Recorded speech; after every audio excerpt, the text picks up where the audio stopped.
Hi, everybody. Welcome to the Weird World Podcast. Hi. Hi. We're going to talk about something weird. As usual. We often do. And my name's Carrie. Oh, I'm Jack. I am called Dean. I'm Emma. Take it away, man called Dean. I just said I am called Dean. I said as a man. Oh. I don't know. I don't want to reveal my gender.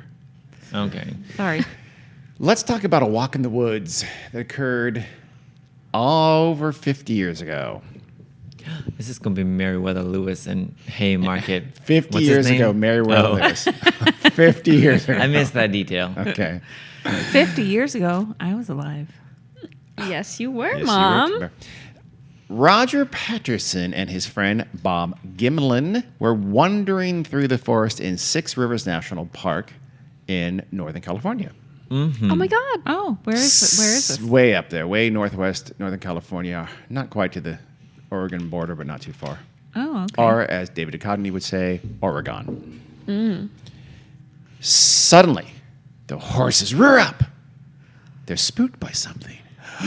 Patterson looks ahead and he sees some creature walking through a clearing from the Bluff Creek on his left toward kind of the forest and tree line on his right. Fortunately, he has a 16 millimeter film camera in his saddlebag. So he dismounts and at that point, he takes the second most famous amateur film in history. What's number What's one? the first? I'm Yeah. going to go with Zapruder, yeah. Zapruder film. I would Kennedy. agree. I think so. Although some yeah. people have said this rivals that. This is No. the Patterson-Gimlin film of Bigfoot, known affectionately as PGF, Patterson-Gimlin films. If you hear that, that's what I mean. I just call it that Bigfoot video where she walking. She's And walking. she looking. She looks. She iconically looks back and looks straight at the camera with a Arms "Don't a-swinging." fuck with me kind of look. So there was, of course, so much more to their story. Let's tell that. shall Really? we? Yes, we will. Let's start with the guys. Roger Patterson had caught the Bigfoot bug early. He read an article in True Magazine in 1959 written by Ivan T. Sanderson. What an ironic name. Do you remember that name, Ivan T. Sanderson? No. He was a cryptozoologist, a legendary cryptozoologist who was the strongest advocate for the Minnesota Iceman, Oh. the circus hoax Really? of the Bigfoot in Minnesota, and I not do too remember the Minnesota long after Iceman. this happened. I was going to say, what a great track record. Yeah, didn't he though? He quickly Patterson became a Bigfoot believer after reading this article. He traveled to a place called Bluff Creek, California in 1962, and he met other Bigfoot trackers there, the Bigfoot hunters, I guess. He was back in Bluff Creek again in 1964, and he was taken to a place called Laird Meadows and supposedly saw his first Bigfoot tracks then in 1964 and made plaster cast of them. Oh, we love it. When did Bigfoot become a thing? Essentially late 1950s, really. I mean, Okay. there were stories and things like that, but it really wasn't a major. There was an incident in 1957 in British Columbia that got some attention. Then there was the most famous tracks were 1958 by a guy called Ray Wheeler, who made the first really famous Bigfoot tracks, made plaster casts of them, and it became a well-known. It got a lot of media coverage and became generally well-known. Ironically, or maybe not so ironically, those initial casts that made Bigfoot a household name were 99.9% a hoax. Fake, They were fake. yeah. Okay. So, are you impressed? I did that off the top of my head. Good job. Okay. Do you want a cookie? I kind of do. So anyway, he's all in now, and he's basically become kind of a Bigfoot hunter himself by this point in the mid-1960s. He just has this dream of finding absolutely incontrovertible evidence of Bigfoot and frankly making a payday and making some cash off of it. Yeah. So when they went out into the woods that day, were they looking for Bigfoot? That's exactly what they're doing. We'll get to that in a Okay. second. But yes, it was not Because otherwise, it why wasn't would you bring happenstance. It was why an would you bring your accident. film camera? Yeah, a 60 millimeter, an expensive 60 millimeter Yeah. film camera he had to rent, and he was not a rich man. So Patterson, he founded what he called the Northwest Research Foundation in the mid-1960s. It was basically a group that solicited donations mainly to pay for him to do his so far failed excursions looking for Bigfoot all throughout the Northwest. He lived in Yakima, Washington, by the way, up in south central Washington. Of iCarly fame. Yes. Is it really? Yeah, They were in that's true. Yakima, Washington? They Seriously? weren't in Yakima, but there was like this whole plot about like the main Having to character go having to live- go to Yakima. And she didn't want to go live in Yakima. I'm sure it's And it beautiful. introduced it to our generation. Yes. Okay. Because they were in Apples? Seattle, right? Yeah. Oh, Yakima's pretty far from. It's more rural and it's down. Yes, Exactly. exactly. Okay, got it. All Carly right. didn't want to go. Interesting. She Yeah. said, Spencer, I don't want to. Yeah. Let's Live talk- with Grandpa in Yakima. How the hell do you remember that? Yeah. What do you think I was doing behind you guys all the time when you're watching? I didn't know you were iCarly? behind me, you I- phantom. That just sounded kind of creepy. I remember watching it in my room. What you guys I doing know. behind you guys? I was in the kitchen while they were watching TV. Paying attention to iCarly. Okay. Yes. All right. Absorbing iCarly knowledge. In 1966, Patterson self-published a paperback book called "Do Abominable Snowmen of America Really Exist?" Did he answer that question in his book? In his mind, he did, and the answer was yes. Clearly. It was really just kind of a pastiche of newspaper stories and his own kind of stories from his Bigfoot hunting in the 60s out Define in the wilderness. pastiche. It's just an aggregation. He took stories from here and there and pasted them together. He pastiched them together into a book. There we go. Uh-huh. An It was- agglomeration. You There we go. Frenchified the podcast there. I Yeah. Frenchified it. Recherche. I prefer more Quebecois. I but- taught them that word yesterday. Recherche. There were drawings and maps of these supposed tidbits of evidence in his book, as well as pictures and illustrations that he just plain took from other media. I don't think he had the rights to them. He probably did not. Again, he self-published it. He made a little money. It paid some bills, and it kept him out in the woods searching and dreaming of finding Bigfoot. Yeah. Bob Gimlin was kind of a modern-day cowboy. Ew. He was he didn't rustle cows, Well, horses, but he was a horseback rider. He was a rodeo rider. He was a horse tamer. He also did suicide races, which was just full speed, balls out horse races in rural areas where a broken neck was around every stride of your horse. People know got what? badly hurt in those Really? things. Jesus. I don't appreciate that. He's a crazy dude. Those horses were probably abused. Probably so. Yeah. Yes. I all think it's damn safe day, to every say. day. He was pretty well known, though, throughout the Yakima Valley in central Washington. Gimlin was. So Patterson knew him from Yakima, kind of this horse racing and rodeo kind of world. Patterson was kind of in as well. Sure. The outdoorsy set there in Yakima. So by 1967, Gimlin was just kind of just barely getting by. He was fixing roofs. He was driving trucks. He was still taming horses. Then one day he bumped into Roger Patterson at a gas station in Yakima. Patterson was ill still at this time from a recent battle with cancer. Oh, goodness. But he could not hold back. He met Gimlin. He started talking about Bigfoot almost immediately. Oh my God. One of those. It was- huh? He's He the was worst at obsessed. parties. He was I just know absolutely- it. He was think about a really, really big Bigfoot enthusiast, but someone who wants to make a lot of cash out of it.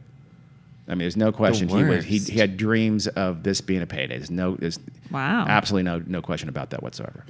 So he showed Gimlin the cast, one of the casts he had of this massive giant foot, and he said he had found it. He had got it over in the Mount St. Helens area. So he said to Gimlin, hey, I want to go back in the wilds around Mount St. Helens looking for more footprints or even an actual creature. You're a great horseman. I am too. Let's go together. Will you go with me? Be my partner in that. It's wild country. We'll go in the backwoods there. Gimlin said a hard pass. But because unlike Gimlin wasn't any kind of Bigfoot enthusiast, he didn't really know much about it. So he didn't want to do that with Patterson. But Patterson would just keep bugging him. Every time he saw him, he'd bring it up, and he would go out of his way to. That's weird. Well, he wanted someone to go with him. This is the story. By the way. Why somebody who hates it, though? Yeah. Yeah. He Hey, hated you it. really He just aren't wasn't interested in this? Come with me and let's do it. That's the great person. Stupid. Well, in August 1967, Patterson told Gimlin that he had just heard that a logging crew near Bluff Creek, California, in the Six Rivers National Park, had seen a Bigfoot. There was a lead. spotting, a sighting. It was a lead, exactly.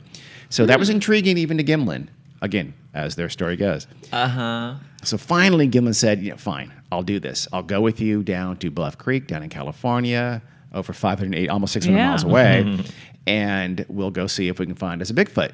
Patterson said he was going to rent an expensive film camera, so who knew? Maybe they'd get lucky. Yeah. Who knew? Yeah. So it's October 1967. Patterson and Gimlin, they took Gimlin's truck down to Six Rivers, and they had a horse trailer with 3 horses in it. Why they gotta bring the horses? They needed horses to go ride in the backcountry. I mean, it's just rough country. There aren't going to be roads out there. They went as far in as they could, and they set up a camp with the truck there, and then they camped up and they got on their horses and rode out to backcountry. And I've seen it. You'll see it on YouTube if you want. But there's some film footage of apparently just riding around. Of course, there's the famous film we're going to talk about, all 60 seconds of it, or 59.5 seconds. Oh, shit. But there's other footage as well of just Gimlin riding around, leading the horse. I mean, just like middle of nowhere forest, sunny and bright, really bad photography too, by the way, of Gimlin just riding around in this expensive 16 millimeter film. Just put that in the back of your head there. So they'd set up a camp near Bluff Creek, and they sat out on horseback. Gimlin, they were both on a horse, and then Gimlin led the third horse packed with provisions, so they could rough it out there if they needed to. There had been reports of Bigfoot tracks in this area, most prominently by on August 28th by René de Handine. He was a seasoned Bigfoot hunter, French originally, as you can tell. Yes. Mm-hmm. John Green, who was maybe one of the most prominent Bigfoot researchers and writers at the time, he had reported de Handine's sighting, right? So this is how it came to the attention of Patterson and Gimlin. Well, and Gimlin through Patterson. They also, by the way, among their provisions on the third horse, or actually on both their horses were rifles, because this is dangerous country. There's bears out there and things In like case that. Bigfoot attacked them. Cougars. Cougars, bears, and Bigfoot. cougars. Because this is Desperate Housewives country. Yes, it There are is. Yes. cougars. It is. But Patterson, had made Gimlin promise that if they did indeed encounter a live Bigfoot, he was not to shoot it. Well, Good. yeah. He said, if it takes me, it takes me, but I will not shoot it. He was from Yakima, Washington. I so don't know what a Yakima accent is. I don't know that they have Probably. one. No. So Well, everyone has So an stop accent. making fun of people from the South. I'm resentful of that. Okay. No, you're I've gotten much better at not doing that, by the way. So the two On the men, podcast. What? I don't know. Next. two men rode along the eastern bank of Bluff Creek, and it's October 20th now, 1967. Between approximately 1:15 p.m. and 1:40 p.m., they stalled at this huge overturned tree with just a massive root system upturned, right? It almost blocked the flow of the creek at that point with its roots that were, quote, almost as high as a room. So, I don't know, unquote. 10 feet tall. Yeah, about 10 feet tall, 9 to 10 feet tall. Whatever that means. They rounded this obstruction, and with Patterson in the lead, and he felt his horse rear up under him. He looked up and he spotted something, quote, crouching beside the creek to their left, or alternatively, quote, standing on the opposite bank. You'll see that in a minute. Gimlin saw it too. So both men freeze, shocked. Oh my God, we're looking at a Bigfoot. Yeah. Patterson figured later that he was about 25 feet, 7.5 meters, away from the creature when the huge hairy beast began just to walk from left to right from the creek across kind of a really rough partial clearing, I guess is how to describe it. I mean, there's high grass, there's lots of ground debris, there's even some branches and even limbs across it. You see, it's kind of rough country, but it's more or less a clearing from the riverbank to the tree line. I mean, it's surrounded by trees. Think of a pseudo partially cleared meadow Y'all at the have seen riverside. Okay, I'm going to lay the lay of the land there. So it lurches on 2 legs. It was covered in, quote, silvery brown, or, quote, dark reddish brown, What? or, quote, black hair, depending on the different descriptions. It had long 3 arms. different descriptions by 2 different men. Uh-huh. Okay. Boop. Long arms, massive build, huge feet. This is a classic Bigfoot in every way, right? Yeah. Only this one had huge pendulous breasts swinging with every stride Yeah. as it calmly... Had titties? Yeah, oh, yeah. They don't have no Big- Victoria's Secret out there and those. They have no support throughout their adolescence and into their adulthood. So we're talking, yeah. Schwangin'. Big swinging. It's famous. It's really the second most iconic thing after the look is the titties. Don't you think? They're kind of I famous. don't know that They I really ever kind of set it noticed apart. The boobs on that. What now? It took me Seriously? a long time to know. I didn't ever see the Yeah. thing in its entirety for a really long time. I would Yeah. just see I the haven't. The tiny small, short clip. like Well, 3-second part of yeah, it when okay. it looks at the camera. Yeah. We'll talk about the footage later on, but it's titties? but we won't talk that much about the titties. Well, This is you not- bringing it this up a is lot. Okay. Well, I just wanted that really set it apart. It's like no one ever thought, oh yeah, I guess they'd have titties if they're a girl, and so if they're a it kind of primate. Yeah. it helped make it famous. Honestly, I think. I mean, it would have been famous anyway, but still, it made it sort of distinctive. So it walks calmly, kind of almost strolls, ambles toward the woods, and they realize with the titties that this was no Sasquatch. This was a she-squatch. Copyright me. Actually, Yeah. Copyright you. that name? Yeah, I did make Okay. that up actually. Patterson, I really did. It's in Urban Dictionary. By you? Yes, by me. Oh. I'm ashamed to say. Patterson initially said the creature was about 6 feet 6 inches tall, but he later upped that to by a full foot and said it was 7.5 feet tall. Jesus. He claimed. Gimlin thought it was only about 6 feet tall. Bit, That's a big a huge distinction. difference. it's a full Yeah, that- foot and a half range. At the extremes, it is. Grover Krantz, he's a Washington State anthropologist who would later become, Washington State University. So he was a legit anthropologist. He would later become, and really by that time already was maybe, the foremost scientific defender of Bigfoot. which is ironic. Why? Scientific. Well, yeah, I mean, no, defender. he- Science doesn't really defend the existence. No one of else Bigfoot. does. Yeah. There's always one. There was him, and then later there's a guy named, and still is a guy named Jeff Meldrum at Idaho State. And they've been kind of the only truly academically trained and practicing anthropologists and scientists that have supported Bigfoot or Burley. But at this time, it was Grover Krantz. In the 70s, it was all about Grover Krantz at Washington State. Krantz estimated that the tracks, he estimated from the tracks that Patterson's first guess was correct. That is, the creature's about 6.5 feet tall. Huh. So not 7.5 feet tall. It's not very tall. Yeah. Not crazy tall, not as tall as a lot of people think. Yeah. Yeah. In fact, though, you go back earlier there, and they weren't as tall. They were rarely described. A 7 foot, 7.5, 8 feet tall, like they later kind of became. Yeah. Yeah. Sensationalization. After Patterson's horse reared and stopped, he says he estimated it took him about 20 seconds to calm the horse down, and he dropped to the ground, right? So he grabs his camera from his saddlebag, and he yelled, "Cover me," to Gimlin. Patterson jogged. With what? The With rifle? the rifle, Gun, Oh. yeah. Yeah. Patterson jogged. He wasn't a crazy, he wasn't suicidal. He, in case that thing turned back on him, he was a dead man. So Patterson jogged toward the creature while filming. He's like dodging things and climbing over tree limbs and the ground cover. We'll talk about it later, but if you're going to watch the film, watch it in its unstabilized original form.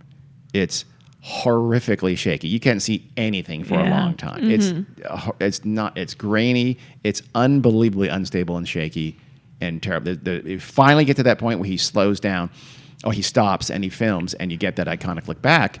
But even it's a very short portion of the film, and then he starts running again. It's the vast majority of those 59.5 seconds. It's from slightly shaky to you can't see anything at all. That actually Weird. lends a little credibility to it. Because if you're really running, trying to Does it? get.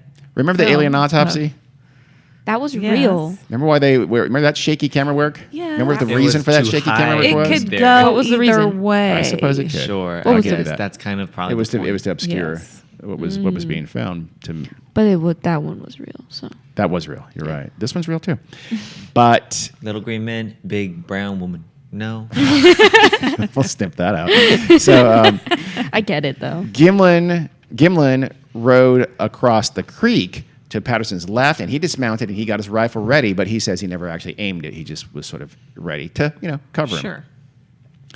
By the time Patterson started chasing the creature, it was a good 120 feet, 36 meters away, and is walking away from him toward the forest.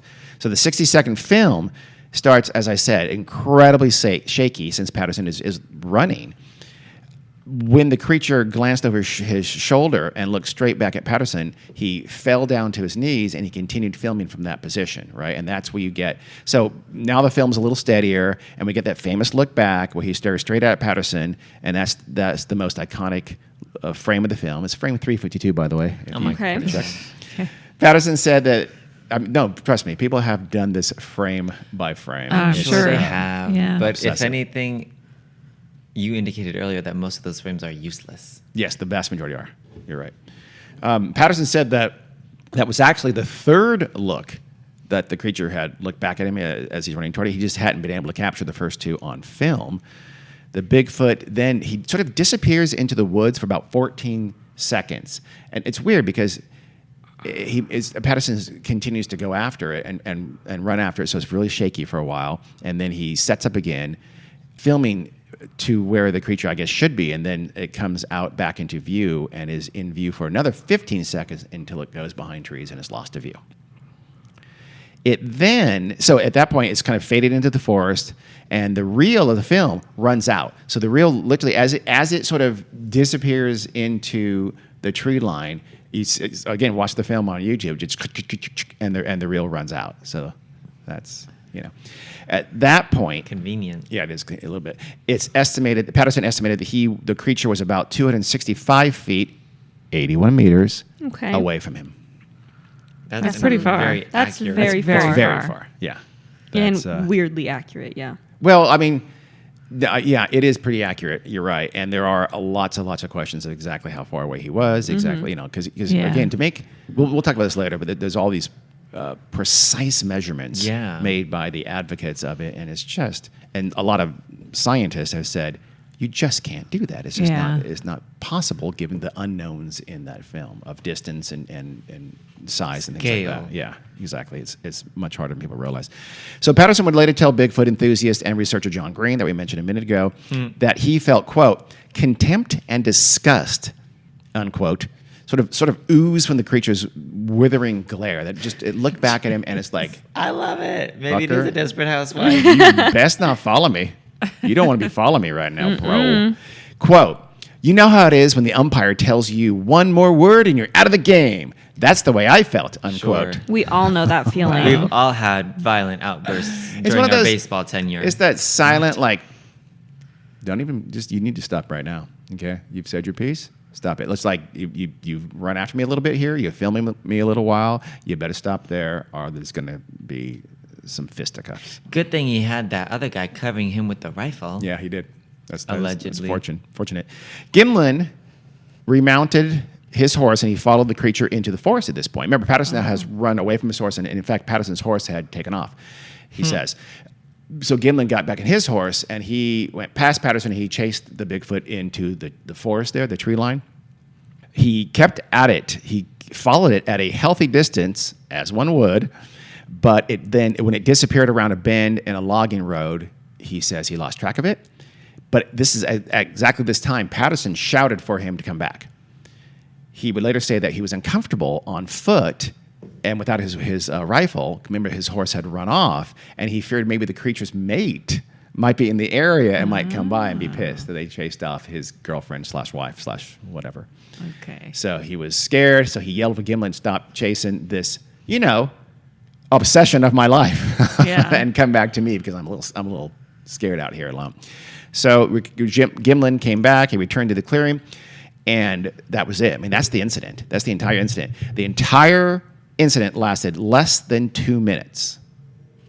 That's it. And Yep. along with its massive footprints, it left behind nothing more than a nasty, skunky odor. Ew. A smelly smell. Not even a pile of shit. No, No shit. No, because they saw it for less than 2 minutes. It could have That been implies pooping. it's poops every 2 minutes, and that's He wrong. said it That's was- Sasquatchist. What? I He believe. said it was kneeling at the riverbed. Or what do you think standing. it was doing? Yeah. Drinking. Pooping. No, we wasn't pooping. So It they- probably wouldn't poop by the river Why not? because that's where it gets its water. You think it's smart enough to know how to avoid cholera? absolutely. Yes. Hell I yeah. do. Smarter than medieval humans. So the two men chased down Patterson's horse and they retrieved the second roll of film he had with him. They wanted to get footage of the tracks on the ground that led through the clearing into the trees, which they did. They then attempted to track it for a mile or 3 miles. Their stories differed here too. But, quote, lost it in the heavy undergrowth. So they tried to track the tracks and were only able to do so for a short time. So they went back all the way to their camp and they got some plaster of Paris. And they remember their camp is 3 miles away. So they went back to camp, got the plaster of Paris, came back to the area, the clearing where it happened, and they made 2 casts of the footprints to bring back with them. And they also measured the stride between the footprints of this creature that many would come to call Patty. Patty. Because she was a chick. Patterson. Yeah. She's a woman. Yeah. Patty. I like it less. Yeah, me too. That second reel of film, remember, this is a reel of film that shows the footprints, and so, right? That second reel of film, basically, Patterson showed it one time, just a little bit later in 1967 at the University of British Columbia at like an exhibition, and no one's ever seen that reel of film again. It's lost ever since then. Lost. Why? I mean, We don't how? know. Quotes Good question. around lost. The actual film itself, Yeah. the 59.5 seconds, the actual Patterson-Gimlin film is also, I've read that it's lost as well. All we have now are copies. Really? Yeah. That's what I've read. That. I don't know how true that is about the main reel, but that's what I've read. He needed to keep better track of his stuff. Sure did. Responsible. Yeah. Some critics have noted mostly minor inconsistencies in the versions of the story told by Gimlin and Patterson that you've probably noticed yourself already. So let's talk about the stories a little bit. The actual story itself of how they came across this. So Patterson, for instance, would increase the size of the beast with each retelling. It became 6.5 feet, 7 feet, 7.5 feet.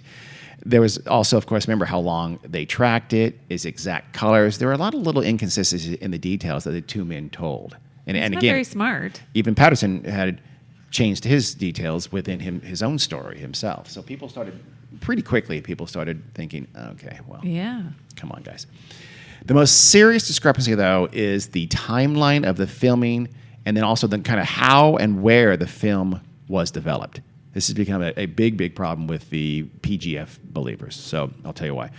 The earliest they took the film, from their own account, was 1:15 p.m. Remember?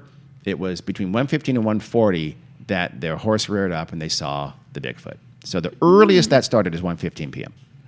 They were back in Willow Creek, California, which is a town well south of where they were, no later than 6:30 p.m., right?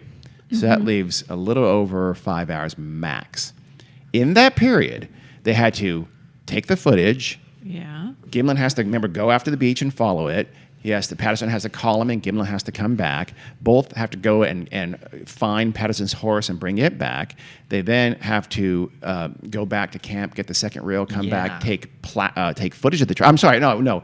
They got the second reel film from his saddlebag. They took footage of the tracks, though. They then go back to the camp 3 miles away in rough country, and they get plaster of Paris and other equipment. They then, again, ride Come through the back, rough country yeah. on horseback all the way back to where they were, to the film site, to the encounter site, and that's when they take casts and they take measurements of the strides. They then have to ride horseback 3 miles all the way back to camp again. They then have to load the horses, load all the gear into the truck, and they have to drive all the way back to Willow Creek. Willow Creek is about 54 miles from their camp. Damn. Wow. More than half Oh, of hell that. no. More than half of that was on a little road called Bluff Creek Road, which is a winding mountain trail. Remember, they've got a lot of gear. It's an old truck, and they're Yeah. towing 3 horses in a trailer. So probably at least 2 hours. Oh, girl. And then If It would take me 7. Well, I would be going 5 miles per hour. even the rest of they are on Highway 96 for a while, which is a state highway, but it's only 1 lane each way, and it's also a very winding road. I've looked it up on the lovely Google Maps. So they then arrive at Al Hodgson's Variety Store at 6:30 p.m. in Willow Creek. That's why we have that part of the timeline locked. Okay. No. We'll talk about that in a buy minute. it. We'll talk about how realistic that timeline is in a minute. But it's a problem. It sounds a little realistic to me. It's people who have kind of gone through it minute by minute, given all they had to do, we'll talk about it in a little bit. So the other problem, though, is how they got the film developed and when and where. Sounds ridiculous, doesn't it? But there's huge questions about that, even from themselves. So Patterson used Kodachrome 2 movie film. This was a weekend, and apparently folks have looked into it, and there are very few places on the West Coast that could have developed such film. Yeah, that's believable. It requires, at the time, a certain very expensive machine. So there weren't many places that could do it.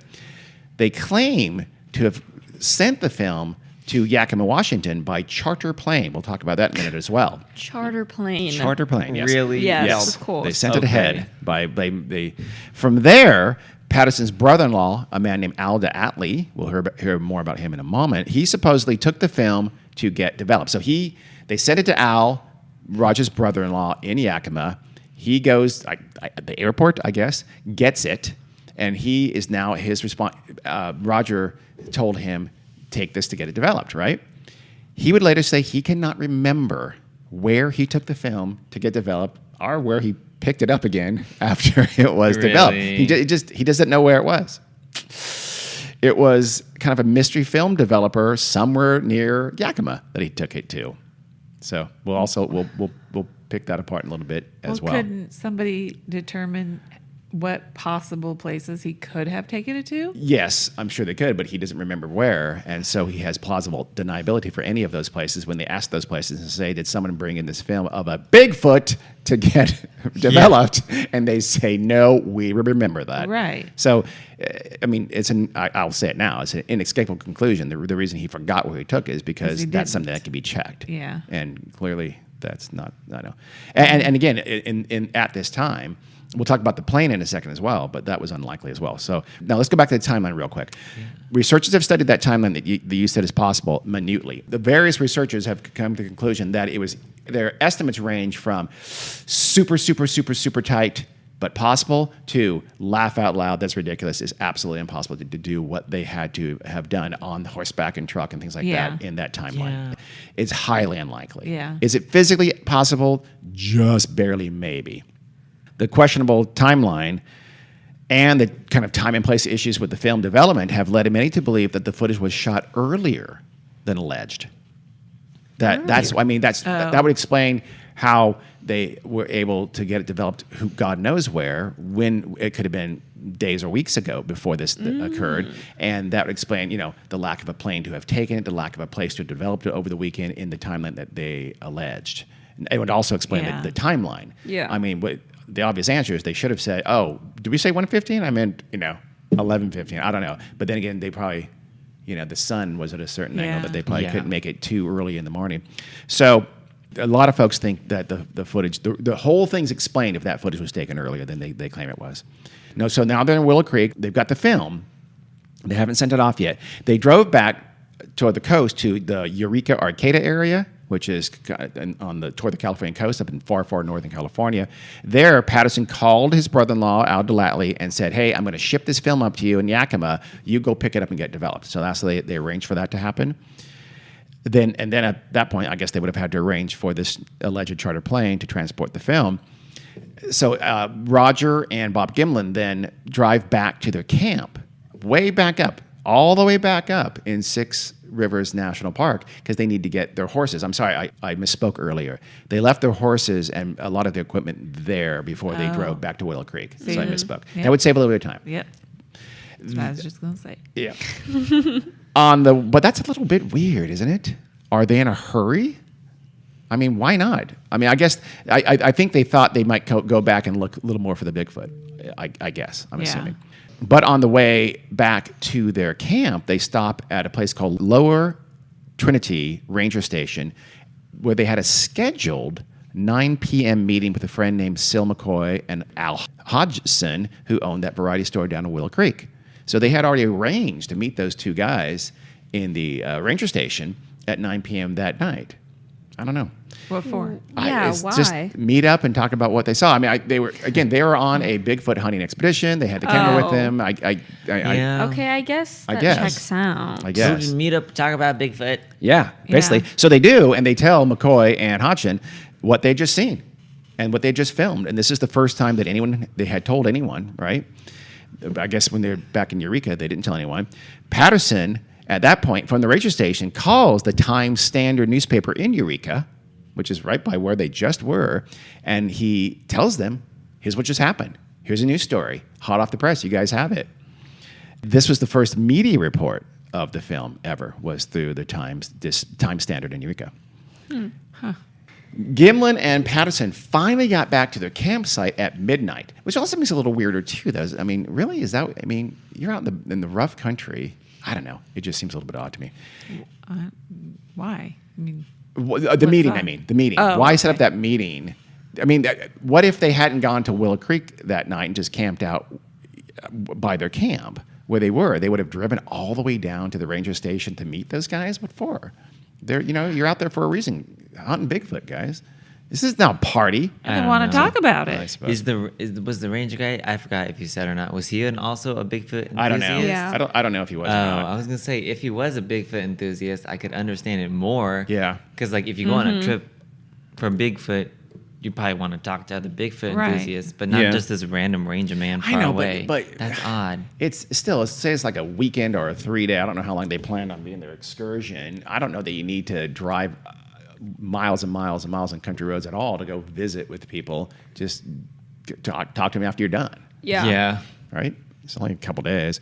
So Gimlin and Patterson, they get back to the campsite at midnight.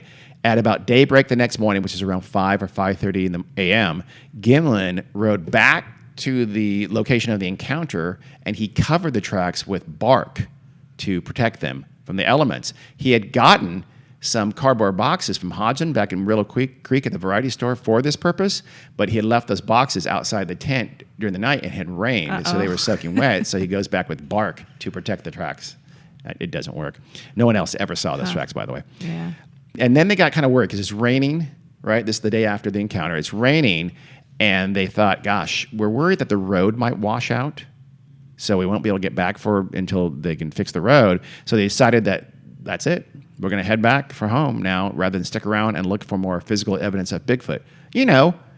As any man who had been obsessed for over a decade at least with hunting Bigfoot would do, Yeah. just abandon and go back. If we've got some film, we sent on up the Yakima. I mean, my God, rain. It might wash out the road, which, by the way, it did not. Would that really send you packing? One would think not. Yeah. No, It wouldn't not send if I was me an packing. outdoorsy. And I mean, no, exactly. Yeah. These guys had plenty of provisions. They can Yeah. stay a few days. So they said that's it. They drove home the 580 miles to Yakima that night. During their trip back, they came upon a road blocked by a mudslide and had to take an alternate route, they said. Their truck, remember they're hauling a trailer with 3 horses in it, got stuck at one point too also. So it was quite the adventure. Now, researchers have 2 rangers who were in the area and on those same roads that Patterson-Gimlin said they were driving back on.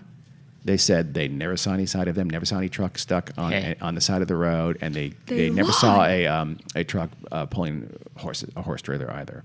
So there are a little bit of questions even of when exactly they went back and what route they took.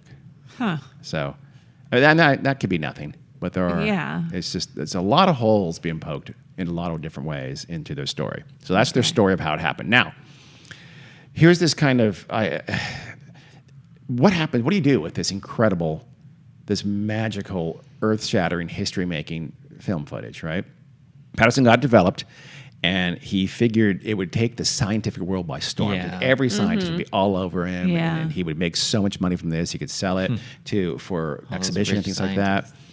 It did Yeah. not. I mean, I don't know how you think. Well, it's no, he thought rich. he thought he was going to show it commercially. Yeah. But also, he'd have all these scientists say, "This is the find of the century. This is proof." Yeah. To back up his story and get all kinds of publicity and Yeah. either sell it the rights to it or exhibit it himself, which he would do.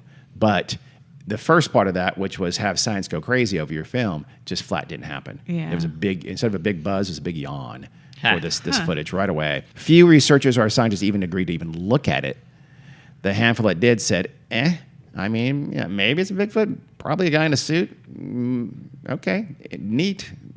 Leave my office. So a lot of things to do. I mean, it just wasn't that Compelling, interesting. Yeah, yeah. it wasn't Yeah. that compelling. Can that be a guy in a suit? It absolutely could. So Yeah. Fake that titties and proves all. nothing. I mean, it can't prove anything when you have Yeah. if it could be a guy in a suit, you can't prove. Ivan Sanderson, however, He promoted the film like crazy. He was a believer immediately. Remember, he also believed the ice event. Yeah. Yeah. Yeah, you can kind of see the latex, but I believe it too. He was the cryptozoologist again who was duped by the Minnesota Iceman hoax a few years later, and was also someone who was generally not taken serious by legitimate researchers. But he was kind of popular at this time. He was on like the Johnny Carson show and things like that. Ivan Sanderson was. Jesus. I know it Really? seems weird, doesn't it? Do you remember him at the time? No, I don't. But earlier, like 60s and Oh. early 70s and things like that. Yeah. Y'all were children. Yeah, he was. Yeah, but that would have been something that you were interested in. But No, probably not then. Maybe you probably weren't staying up late for Johnny Carson. No, I didn't watch a lot of Johnny Carson. I was staying up late enough not As to a watch Johnny 7-year-old. Carson. Yeah, no. So Sanderson's promotion of it did create a little bit of some awareness of it. So Patterson and Diatley trotted out the film, and they showed it at like some exhibitions over the next maybe year or so. But still, even at that time, by that time, it was still pretty obscure. So the late 60s, 1960s rolling on, but the film kind of gradually gets some more attention, right? But it's not the scientists that give it attention. It's like the talk shows, as I just mentioned. He was Yeah. on Murph Griffin, Joey Bishop's chat show, which Oh, I God. didn't know had one.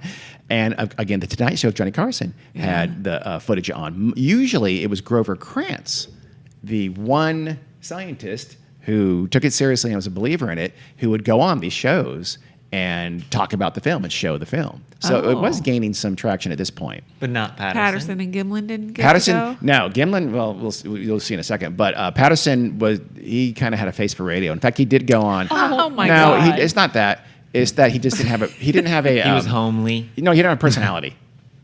And he was a gruff, So not he wasn't well-spoken. charismatic? Yeah, he wasn't at all. So Yeah. he let Krantz show it or Ivan Sanderson show it. He did go on some local radio shows and some local news shows when he was exhibiting it in 1968 and later, but he was not on the big shows.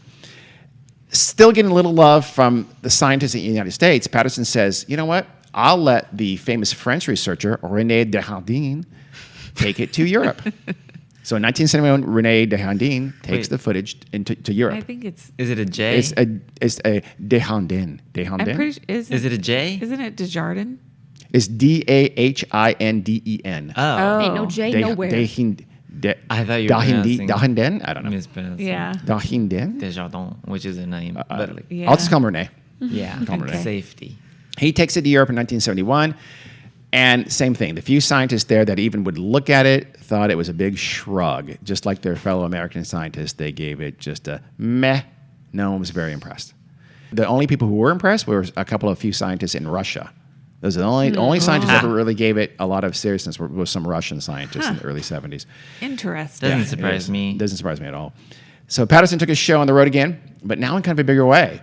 He was able to get a deal with the BBC. So the BBC paid him to use the footage in a docudrama they're making about Bigfoot and Sasquatch, right?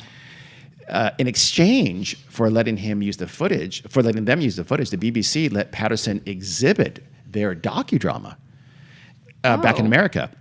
This is before cable.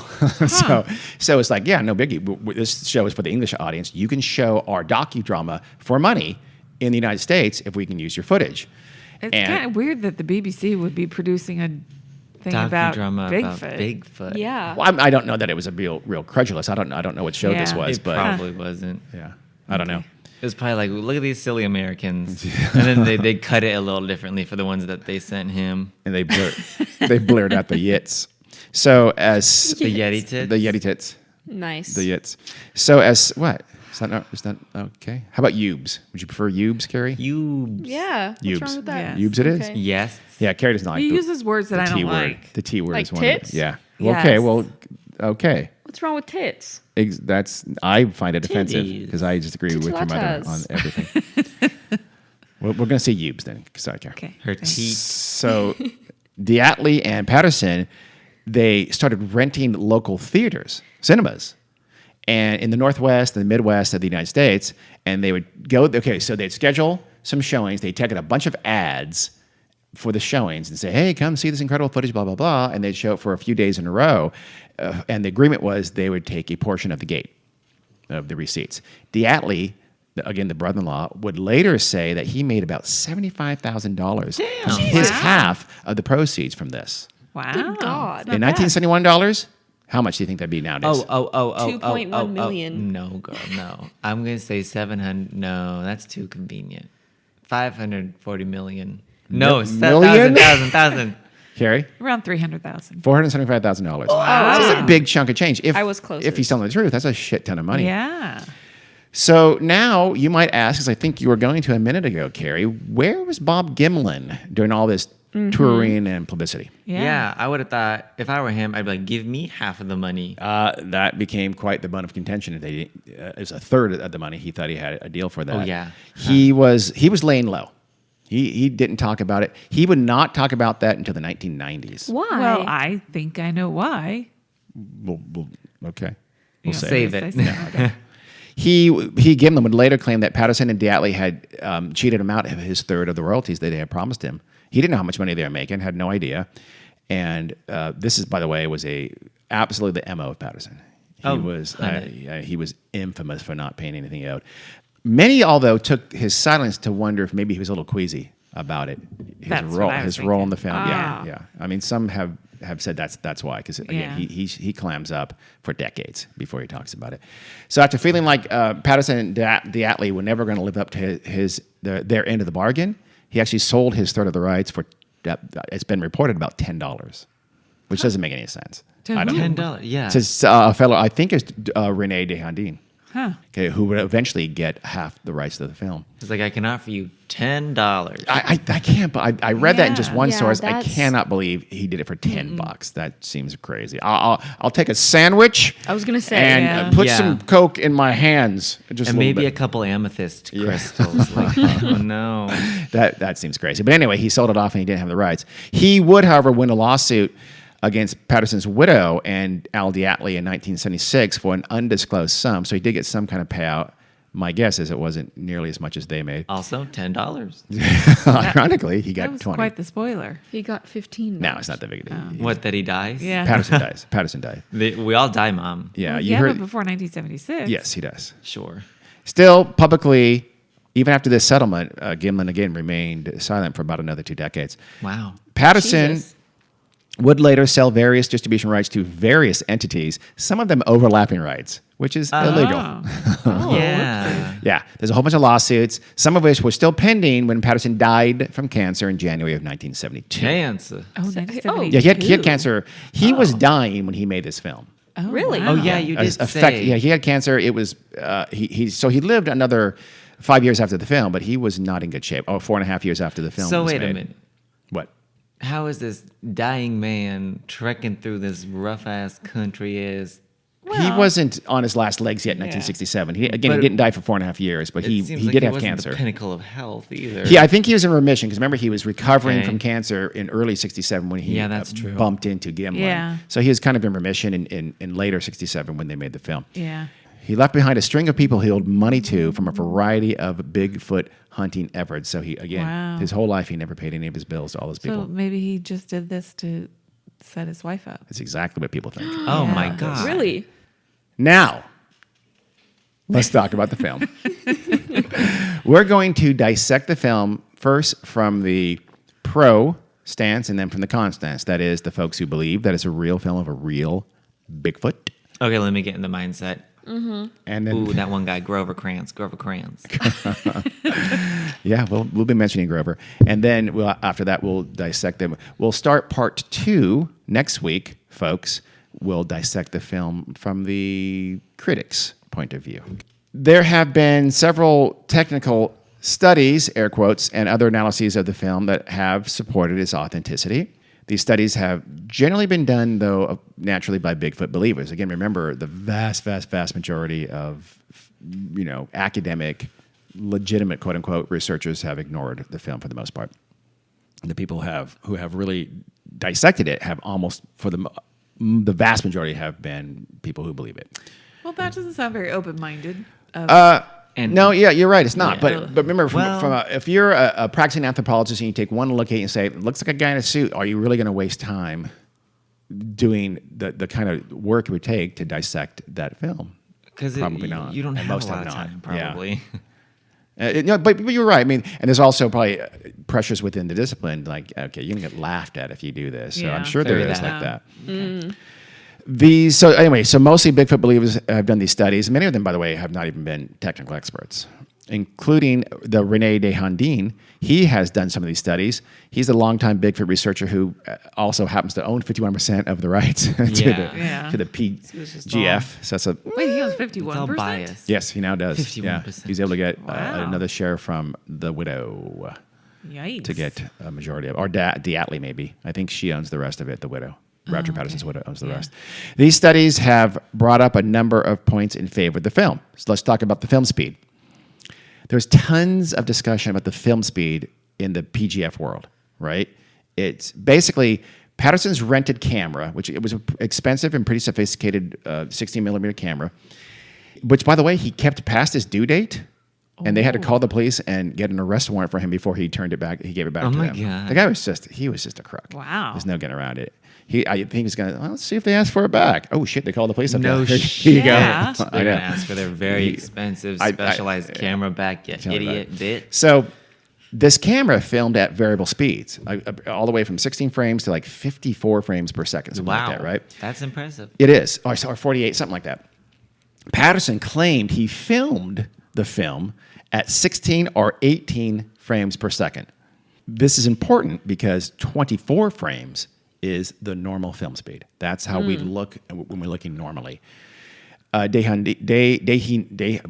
said that the movements of the horses looked odd at 24 frames, so he said they looked normal at 18. So he must have filmed it at 18, right? This is important because the creature's movements look more fluid at 18, and also it makes the creature faster than if he filmed it at 18 frames per second instead of 24. Because remember, filming at slower speed speeds up the movements. That's how you do fast motion. Right. Yeah. The slower and vice versa. When they do slow-mo, they're filming at very, very fast speed. And then they just More than 24. Interesting. Yeah. So this means playing the film at 16 or 18 frames per second makes the Bigfoot look to be moving faster than it really was if you were filming it at 24 frames per second. You're effectively speeding up the film by showing it at 16 or 18. Right. And a so little tricky trick. a little trick, and that's why Patterson had to claim, I shot it at 16 or 18. How do I say this? It's ridiculous.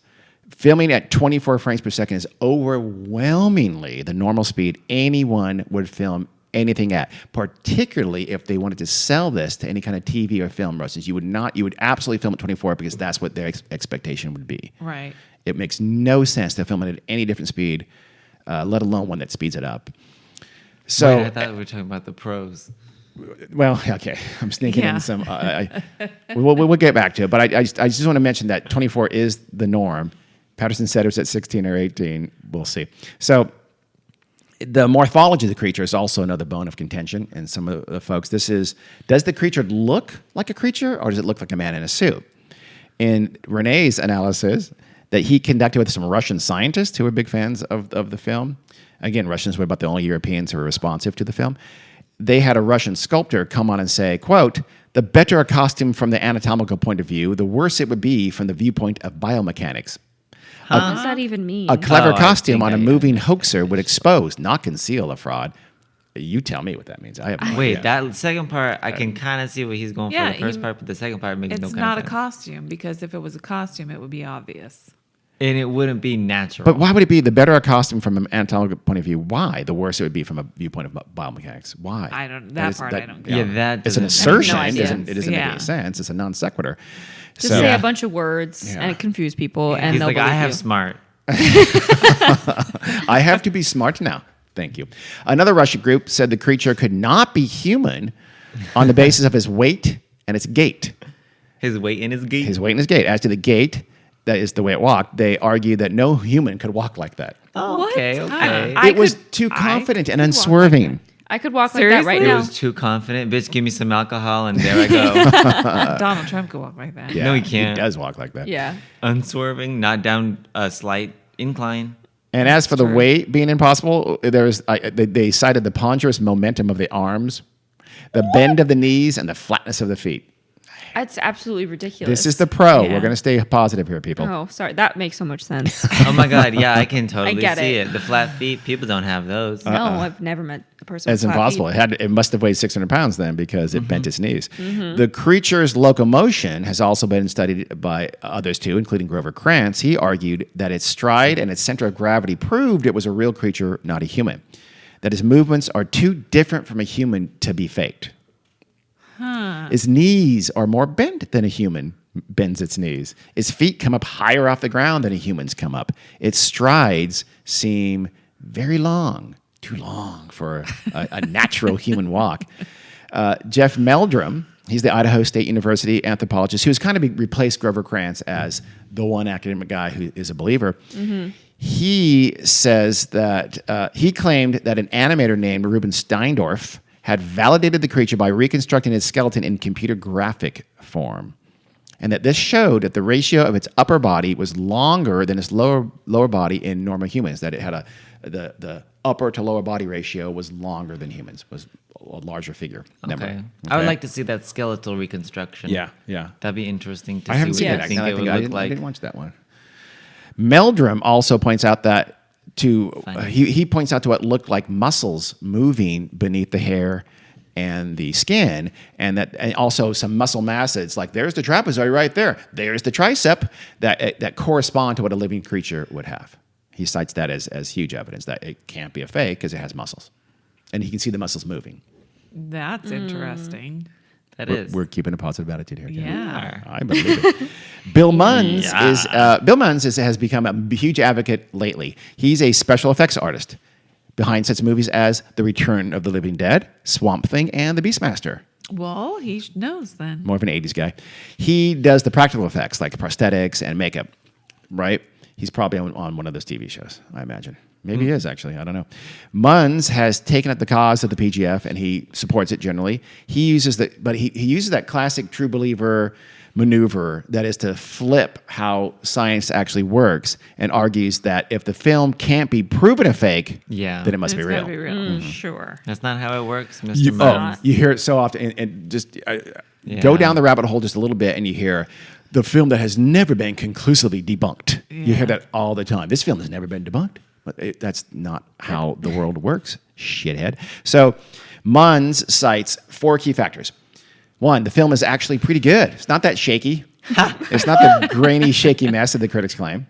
2nd, the shakiness of the film actually argues against special effects. Hold up. What? Well, I know. He's already contradicted Yeah, himself. But still, right then and there. I guess he'd acknowledge some shakiness. Again, go watch the film right now, Yeah. listeners. It's insane. It's Blair Witch the first seconds, you can't see anything. Yeah. It's incredibly shaky. So his second point, though, he says the shakiness of the film argues that it couldn't be special effects because film special effects usually require a, quote, locked down camera. And so the film wasn't edited. That's not how you do special effects. So that's his claim. You would lock down a camera and you would note it and you would edit to do special effects in the movie world. Oh, sure. So because those things weren't happening, it was not special effects. Yeah. So that you're you're talking seeing. about like practical effects? He's not talking about practical Exactly. effects. That's He's making a straw man argument. Yeah. Yeah. Yes. He basically is, because no one would disagree. People who don't believe in the film aren't saying it's any special effects. It's a guy in a suit. So you Right, don't need to lock exactly. down the fucking camera, and you don't need to edit it because it was Yeah. not edited or locked down. It didn't need to be. It was a guy in a suit that you're filming. Yeah. Yeah. It's the third reason he cites is, I'm going to be kind here, absolute gibberish. I should have long quoted from him, but I didn't. It's about something about how critics have not used advanced forensic film analysis on the PGF, and that proves that they're afraid that they would not be able to prove it a hoax. Oh, sure. And that those techniques would for sure ferret out if the film was a hoax. So the fact that the critics aren't doing that proves it's Yeah. true. My response to that is, what now? His fourth point is that the animal looks real and not like it's a creature in a fur costume. And here he does have some expertise. But he illustrates this with, I've seen some pictures of a man walking in a really horrible gorilla-like fur costume.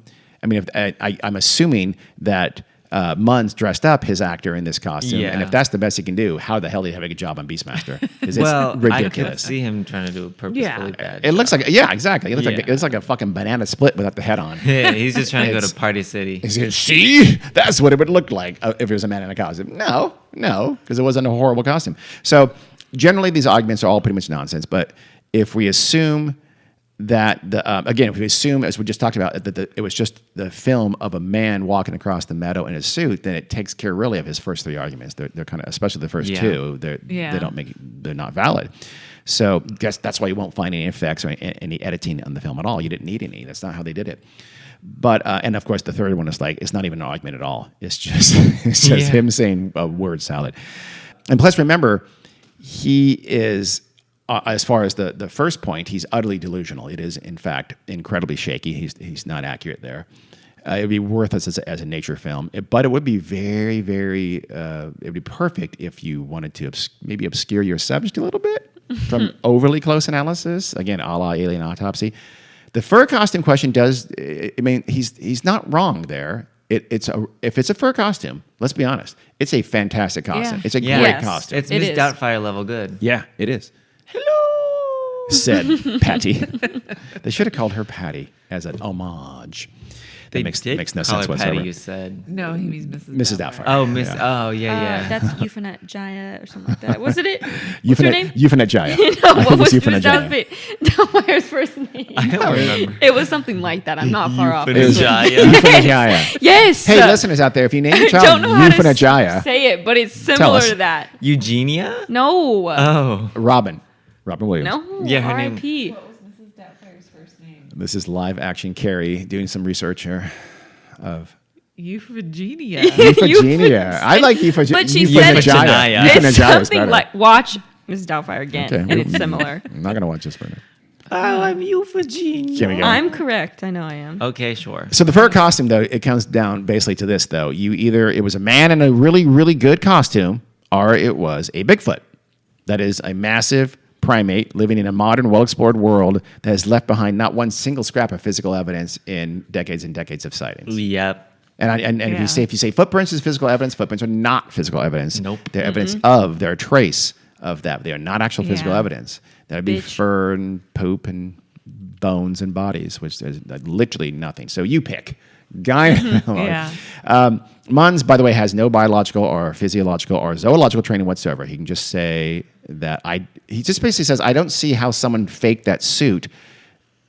So it must not be a hoax. That's the core of his argument. Which is Solid. Which is not solid nothing. argument. That's not completely nothing, but it's not how science or Yeah. truth works. Yeah. Science is the consistent peeling away of things we previously did not understand or did not know. Everything that we don't understand has a supernatural answer until we do understand it. Yep. And then it suddenly doesn't have a supernatural answer anymore.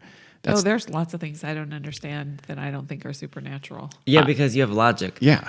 I mean, that would be a really weird world if it worked that way. And suddenly the Yeah. supernaturalness disappeared once you understood the reality of it. So that's where we'll leave you, folks. We'll get to part 2 next week. Please give that a listen because we're first going to dissect it from the critical point of view, which we kind of already did. Yeah, But we'll do that there's- a little more. And then we'll talk about maybe some of the motivations behind the film and some of the inspirations behind the film. And then we'll tell you about Bob Gimlin and catch up with him. He has an interesting story to tell as well. I have one question. Yes. Quick question. Is Patterson's wife alive still? I think she is actually. Okay. Yeah. Let's call her up. Yeah, let's Okay. interview her. All right. Let's interview her. Yeah, for- that's Next a great up, idea. an interview with, what's her name? Christy Patterson.